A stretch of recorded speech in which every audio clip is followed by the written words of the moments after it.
자, 안녕하세요. 상담사 치아입니다. 오늘은 행복을 만드는 5가지 방법에 대해서 이야기를 좀 드려볼까 합니다.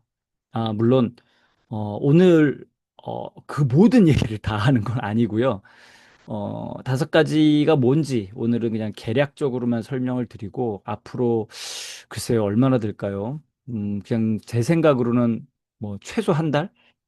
길면 한 석 달 정도까지라도 쭉 아마 시리즈로 이 이야기를 좀 할 것 같아요. 왜냐하면 행복이라는 거 우리 삶에서 굉장히 중요한 거잖아요. 그래서 행복에 관한 이야기를 좀 드려볼까 합니다. 사실 오프라인 상담을 진행해 보니까 다수의 내담자께서 이제 제 블로그에 포스팅하는 거라든가 아니면 유튜브에 이렇게 올려드리는 게 사연 말고도 뭐 마음 챙김이나 또는 마음 수련 또는 뭐 철학, 심리학, 또 철학적인 이야기 이런 실용적인 방법을 담은 보다 좀 가치 있는 내용이 추가되었으면 좋겠다고 하시더라고요. 그래서 오늘부터는 무슨 이야기를 할까 좀 고민을 하다가 행복을 하면 어떨까라는 생각이 들어서 오늘부터는 좀 새로운 행복에 대한 연재를 좀 시작해 볼까 합니다. 사실 많은 사람이 행복을 복권에 당첨되듯이 어느 날 갑자기 찾아오는 행운이라고 생각을 하거든요. 하지만 사실 진정한 행복은 가만히 앉아서 기다린다고 얻어지는 게 아니죠.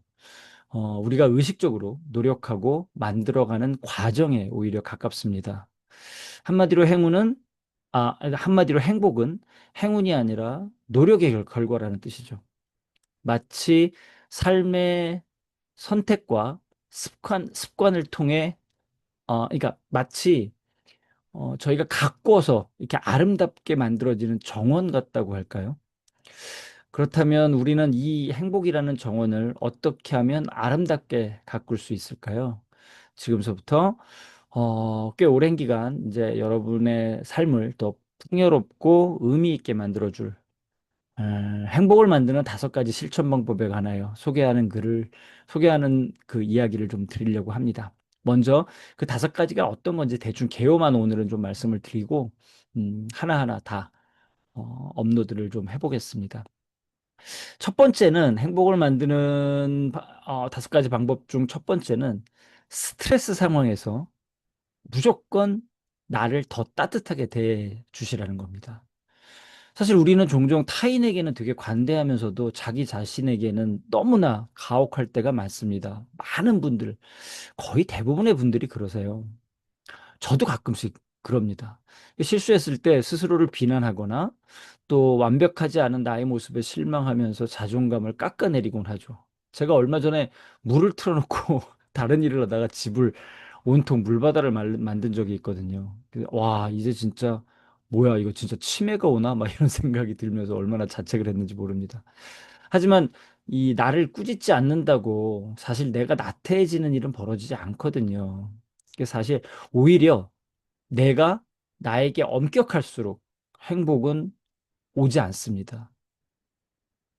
내가 나를 더 따뜻하게 대해줄수록 행복은 나를 찾아오게 되죠. 그런 이야기를 첫 번째 방법으로 좀 할 거고요. 두 번째, 행복을 만드는 방법 두 번째는 있는 그대로의 나를 사랑하시라는 겁니다. 사실 1번이랑 좀 비슷하긴 한데 1번은 스트레스 상황이라는 조건이 붙는 거고 2번은 그냥 항상 평소에 있는 그대로의 나를 사랑하시라는 얘기입니다. 자기 자신을 칭찬하고 사랑한다는 게 사실 생각보다 쉽지 않은 일이거든요.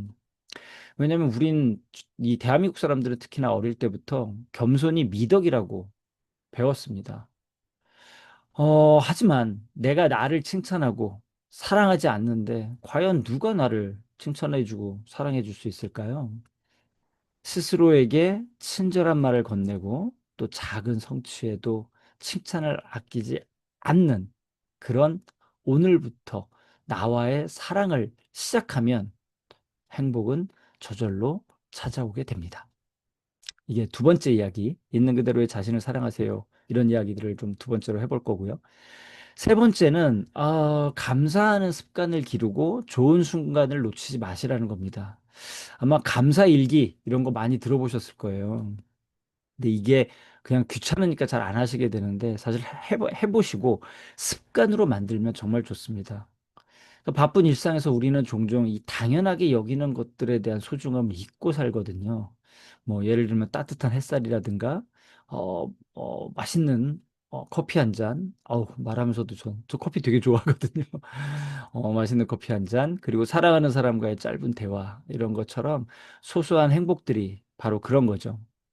이러한 작은 순간들을 놓치지 않고 진심으로 감사할 때 사실 우리의 삶은 더 행복해지는 거고, 그래서 이런 좋은 순간들을 놓치지 말고 하나하나 감사하는 습관을 기르면 좋습니다. 그러면 내가 행복해집니다. 그래서 이런 이야기도 좀 자세하게 방법적인 이야기를 할 겁니다. 네 번째는 미래를 준비하시라는 거예요. 사실 우리는 과거에 대한 이야기를 너무 많이 하고 과거에 대한 후회도 생각도 너무 많이 합니다. 근데 과거에 대한 후회나 또 미래에 대해서 하더라도 미래에 대한 막연한 불안, 그런 데 갇혀 있을 때는 행복이 찾아오기 어렵죠. 과거로부터 무언가를 배울 때보다 즐거운 마음으로 미래를 계획할 때 우리의 심장은 더 강력하게 뜁니다. 자, 오늘부터는 과감하게 과거에서 벗어나서 미래를 준비하셨으면 좋겠습니다. 그래서 이런 이야기도 좀 자세하게 드릴 예정입니다.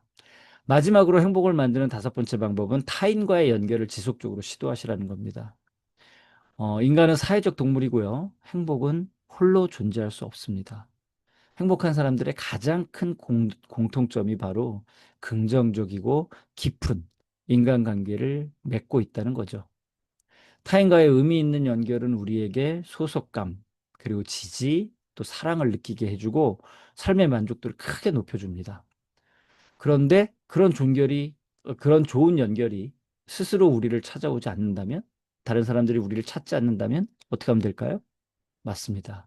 이제 우리가 직접 찾아 나서면 됩니다. 그런 방법에 대한 이야기를 좀 드릴 겁니다. 이렇게 다섯 가지에 대한 이야기를 좀 구체적으로, 실천적이고 구체적인 이야기, 당장 생활에 반영할 수 있는 이야기 위주로 쭉 연재해서 한번 드려볼까 합니다. 여러분은 마음속에 이 행복은 소수에게만 허락된 행운이 아니라 가장 부지런히 실천하는 사람에게 주어지는 보상이라는 사실만 잘 간직하고, 제가 부탁드리는 방법을 하나하나 실천하시면 될 것 같습니다. 자, 오늘부터 우리의 행복은 우리 스스로 만들어 갑시다. 저도요. 네, 저도 같이 새삼 다짐하면서 만들어 가려고 합니다. 네, 감사합니다. 오늘 영상은 여기까지고요. 네, 더 디테일한 이야기들. 물론 이 이야기만 쭉 연재하는 건 아니고 중간중간에 사연도 좀 올릴 거고, 또 뭐 다양한 이야기들을 좀 올릴 예정입니다. 네, 기대해 주시기 바랍니다. 감사합니다. 인사. 야, 인사. 고개 숙여. 그렇지. 고개 좀 숙여. 너 왜 이렇게 목이 뻣뻣해? 야, 아바타. 그렇지. 자, 천천히 내려볼게. 구독자 여러분께 인사. 아니, 그쪽 말고 앞으로.